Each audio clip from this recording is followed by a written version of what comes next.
Hello, I'm Jackie Smurden. Welcome to Dunnock Studio. Based in the heart of Norfolk, UK, this is where it's all about art with a heart. This channel is here to help you learn to paint, but more than that, it's about having fun with paint, a brush, and a bit of creativity. Whether you're just starting out or have some experience, you're in the right place. No question is ever a silly one here. I'm here to support your journey. With over 20 years of painting experience and a Level 3 City and Guild certificate in adult learning, I also run in-person workshops, so you'll be learning with a qualified tutor who knows how to guide and encourage. My videos are long form and slow paced.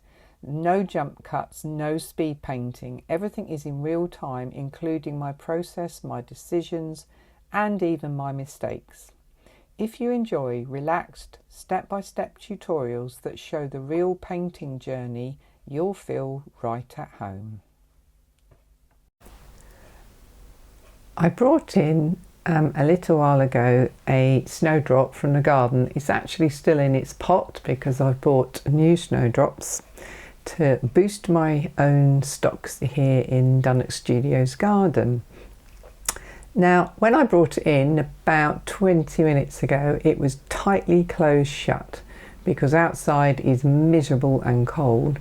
And it just goes to show if you can get a snowdrop and bring it indoors, you can have this beautiful open snowdrop to paint if you so wish. If you prefer them to be closed to make it easier, then obviously you can take a photo of them outside. It's a bit too cold to sit out and sketch them today out in the actual garden, so we're going to go from here. So I'm going to move that out of the way. So how would you go about drawing something like a snowdrop? Now, this is part of a tutorial for painting a snowdrop in watercolours. So if you like what we do here, you might want to follow up and add some paint if you have some watercolours. So how would I draw a snowdrop to keep it nice and easy? You just follow the basic shapes that you can see. And just move this snowdrop over to one side.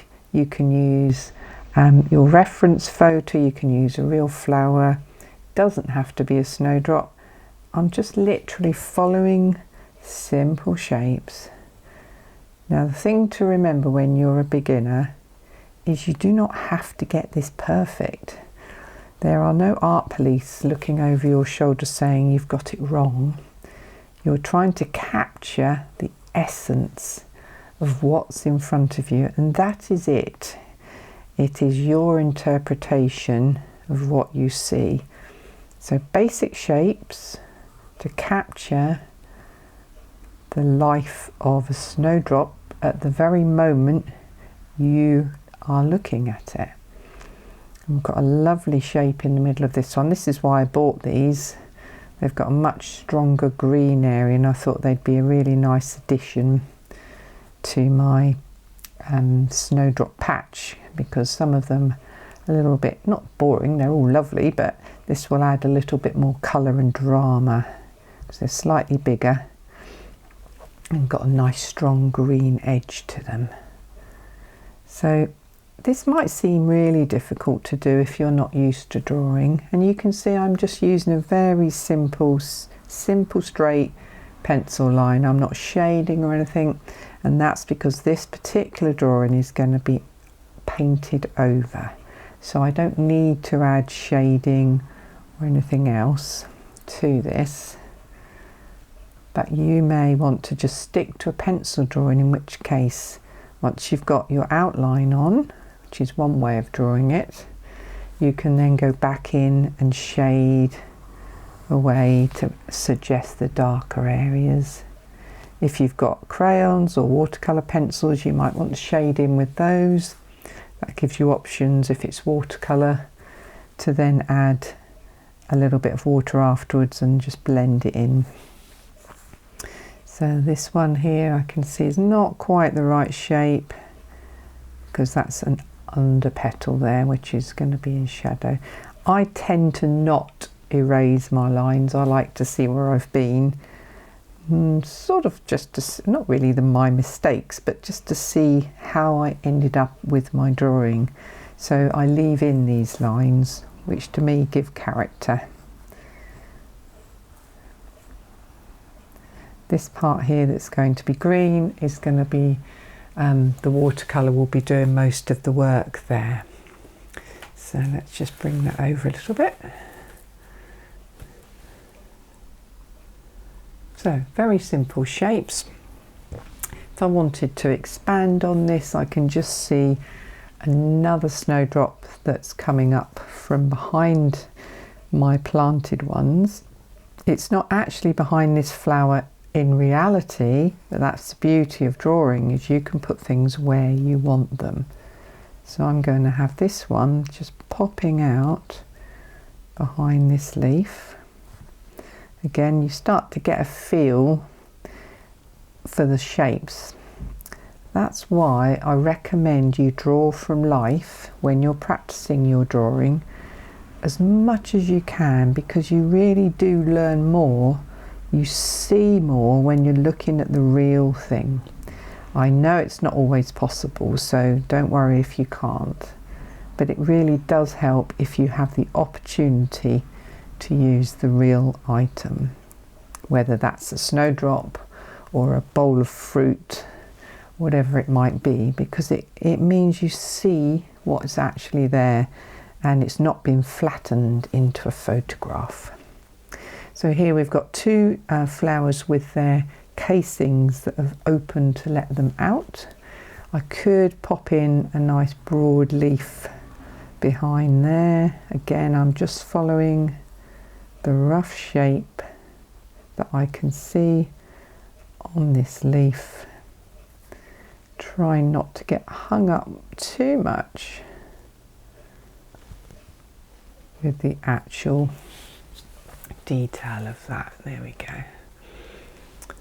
So I've got two flowers out. You probably already know this, but art, much like gardening or other creative pastimes, things tend to look better in 3s or 5s. So I've got my lovely large snowdrops right in the foreground here. So I can now, let's pop this one coming up from behind that one.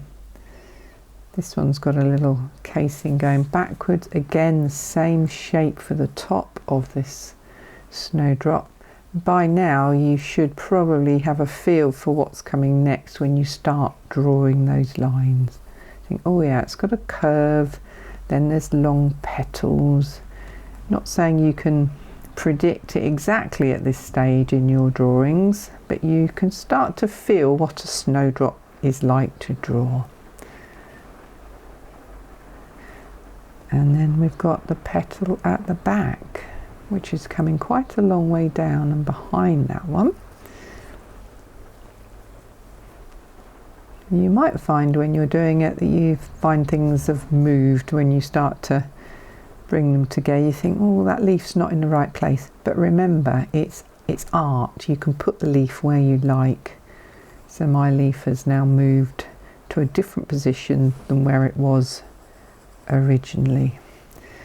So looking at my composition, I've got 3 flowers. I've got a leaf here, I've got some curving lines, some stems going down. It's not a brilliant composition, but I'm looking at it thinking I quite like most of what I've got, so that means I'm going to probably be happy to carry on and paint it. I'm going to put one more leaf in the back. Another tip for drawing, if you're doing any sort of subjects like this, is when things overlap each other. Trees are a good one as well. It looks more natural than if they're just plonked side by side. So think about overlapping your subjects. Even if what you're looking at is not overlapping, just make it up, because it generally looks better because they're all co-joined into nice joint shapes. So I've got that one hanging down, that one's coming up, and this one here is coming from down here. So I could, for instance, take that stem further down. I can't see this stem in reality, but then let's assume that that's the leaf coming off the base of it, and something along, so that would go there. And I'm also tending to keep my lines a lot firmer than I normally would, because I want you to see them. Then this could be just an area of moss or soil, and that would be my drawing pretty much done. Because I'm going to paint this, I don't need to worry about where things go and where they're coming from particularly. We've captured the shape of 3 flowers and some leaves. I've got a 3B, and that's perfectly okay to shade with and give you a nice drawing. But this one is ready for watercolour.